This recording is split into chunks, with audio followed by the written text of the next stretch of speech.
Have you ever found yourself out on a walk, maybe just around the block or heading to the grocery store, and suddenly you feel uneasy, like someone's walking just a bit too close behind you or watching you a little too long?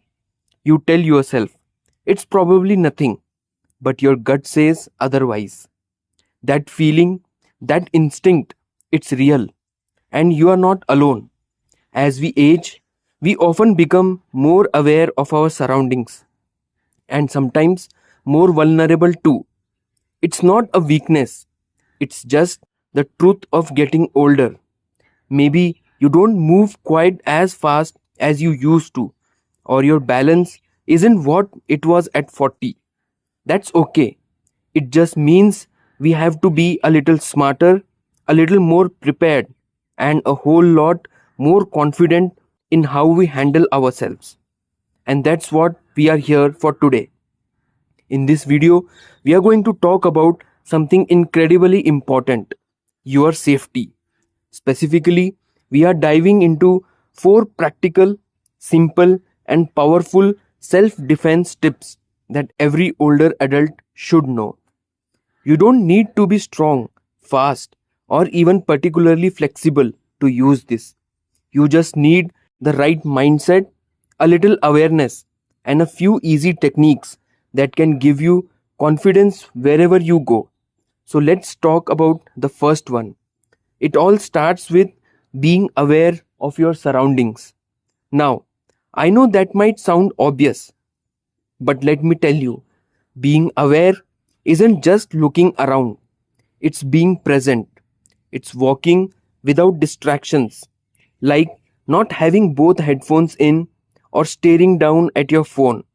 It's noticing who's around you when you are at the ATM or who walks into the elevator with you.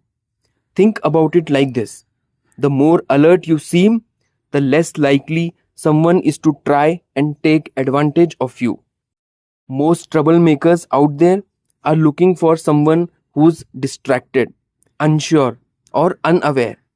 If you walk with purpose, even if you are just going to be bakery, if you keep your head up, shoulders relaxed, and eyes moving, you already look less like a target.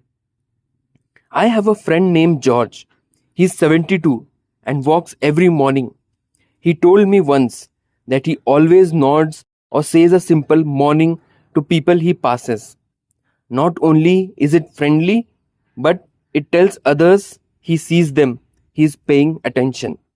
That alone has probably kept him safer than he realizes. So that's the first thing. Be present, not paranoid. Just alert. You'd be amazed at how powerful that is.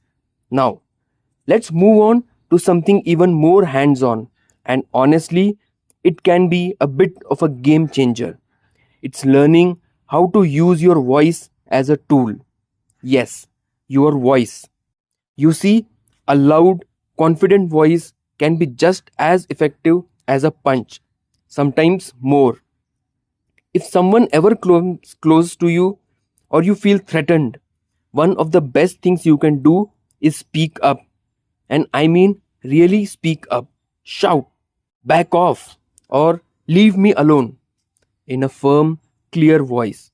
Not a whisper, not a timid, please go. It should be a command. Why? Because it draws attention. It disrupts whatever that other person had in mind. And more than that, it gives you power and confidence. If you are feeling scared inside, using your voice makes you appear strong and confident on the outside. That's usually enough to stop someone in their tracks. Let me tell you something personal. My aunt, she's in her late 60s now, and she was walking home from the pharmacy when she noticed a man following her a little too closely. She didn't wait for things to escalate. She turned around, looked him right in the eye, and said loud and clear, "Is there a reason you are following me?" That was it. He mumbled something and walked the other way. She didn't need pepper spray or martial arts, just her voice, just her courage. Now, I know not everyone feels comfortable being loud or assertive, especially if you have spent most of your life being polite and quiet. But this is different. This is about protecting your space, practicing at home, literally practicing saying back off in a strong voice can make a big difference. Try it in the mirror. Try it until it feels natural. You don't have to scream, you just have to mean it.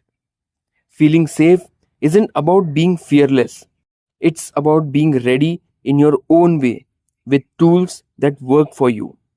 Now that we have talked about awareness and the power of your voice, let's keep this going and look at another way you can stay safe and confident wherever life takes you. Another way you can stay safe and confident wherever life takes you is by keeping your body in motion regularly and intentionally. Now, I'm not talking about joining a gym or doing high impact workouts, unless that's your thing. What I mean is keeping your body familiar with movement, balance, and posture. Because here's the truth, the more in tune you are with your body, the better you can react in unexpected situations. You don't need to be fast, you just need to be stable. Think of your body like a tree. A strong tree isn't the one that grows tallest overnight, it's the one with steady roots, a firm trunk, and flexible branches that can bend with the wind instead of breaking. Something as simple as a daily walk, 5, 10, 15 minutes, can work wonders. Practice stepping over small objects at home, gently stretching your arms above your head, or even doing a slow march in place while brushing your teeth. These little movements keep your muscles and joints active, and more importantly, they help your brain stay connected to how your body moves. There's one exercise I always recommend, and you can do it right now, even from your chair. Sit tall, plant your feet on the floor, and slowly rise to a standing position. No hands if you can. Then slowly sit back down. Do it a few times. That simple motion builds leg strength, improves balance, and trains your body to react better if you ever need to get up quickly or steady yourself. I remember visiting a friend's community where they offered a weekly balance class. Nothing fancy, just a bunch of lovely people aged 65 and up, doing slow stepping exercises, holding onto chairs, laughing, and encouraging each other. And you know what? Many of them told me they felt safer out in the world simply because they had practiced catching themselves when they wobbled or improving how they stood. So, if you have ever thought, I am too old for exercise, please know this. You are not. You are never too old to move. You are never too old to feel stronger. And feeling stronger starts with small, easy steps that anyone can do. Now, let's talk about something that might surprise you. One of the most effective self defense strategies, especially for older adults, is carrying the right tool and knowing how to use it. And no, I'm not talking about weapons or anything complicated. I am talking about simple, everyday objects that you can use to protect yourself if needed. Let's start with something basic, a personal alarm. These little devices are incredible. They fit in your pocket or attach to your keychain. If you ever feel threatened, you just pull a pin or press a button and it lets out a piercing sound loud enough to startle someone and draw attention immediately. And that noise, it's often enough to scare someone off. What's another great tool? A walking cane, especially one designed for safety. Not only does it help with balance, but it can also be used as a deterrent. There are even lightweight self defense canes on the market that are strong, sturdy, and easy to swing if absolutely necessary. But even a regular cane, when held with intention, can send a clear message: I am not as vulnerable as you think. Now, I want to be really clear here.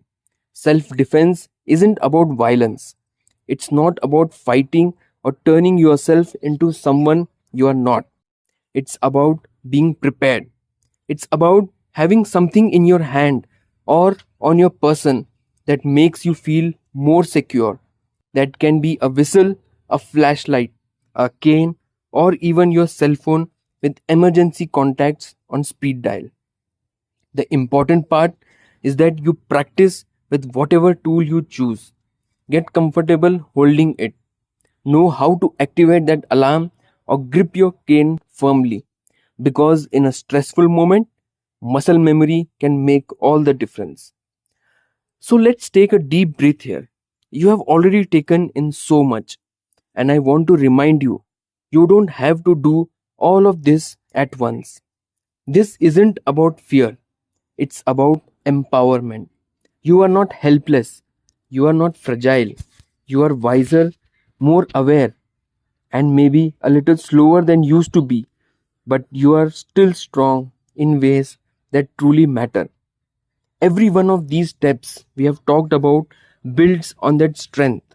You are not learning to fight, you are learning to protect the life you have built, the freedom you enjoy, and the peace you deserve. Let's keep this going because we are not done yet, and there's still one more self defense tip that brings it all together. This one's different though. It's not about what you carry or how you move, it's about what's going on in your mind. The fourth and final tip: trust your instincts and don't second guess yourself. Now, I know you have probably spent most of your life being polite, giving people the benefit of the doubt, maybe even talking yourself out of uncomfortable feelings. But when it comes to your safety, your gut is one of the most reliable tools you have. You know that little voice that says, something doesn't feel right, that tug in your stomach when a stranger gets too close, or that hesitation before stepping into a dark parking lot. That's not paranoia. That's your instinct, your body and brain working together to protect you. Over the years, you have gained more wisdom and life experience than you probably give yourself credit for. You have picked up on small things: body language, tone of voice, the look in someone's eyes that others might miss, and that intuition, it's there to guide you. So, if something feels off, trust it. You don't owe anyone an explanation for choosing to walk away, cross the street, or not open your door. You don't have to feel bad for saying no, for asking someone to back up, or for calling for help. Your comfort and safety always come first. There's strength in listening to yourself. So, I once met a woman named Gloria, 74 years old, sharp as ever. She told me a story that stuck with me. She was riding the bus like she always did when a man sat down beside her. Nothing unusual at first, but as the ride went on, he started leaning in, asked her personal questions, getting a little too friendly. She said she didn't want to make a scene, but then she remembered what her daughter once told her: if it feels wrong, it probably is. So she stood up, looked the man in the eye, and said, this conversation is over. Then she moved to another seat. Did it feel awkward? Sure did. But did she feel proud later? Absolutely. She told me it was the first time in a long way that really felt in control again. That's what this is all about. Let's be honest, getting older isn't always easy. There are new aches, new routines, maybe even moments where you feel invisible. But you are not invisible, and you are certainly not powerless. You have lived through decades of change, of lessons, of growth. You have overcome challenges, taken care of others, and adapted time and time again. That strength doesn't disappear with age, it just shows up in new ways. So, here's what I want you to take from this: you can defend yourself, you can protect your space, your peace, and your independence. And you don't need to be loud, fast, or young to do it. You just need to start paying attention to yourself again. Start with one thing. Maybe you practice walking a little more confidently, or you finally order that personal alarm online. Maybe you do a few balance exercises during the commercial breaks of your favorite show. Whatever it is, just start one small action at a time. And if you ever feel afraid or unsure, remember, you are not alone. So many others feel the same way, but not everyone talks about it. By watching this video, by learning these tips, by even thinking about this topic, you have already taken a huge step. That's something to be proud of.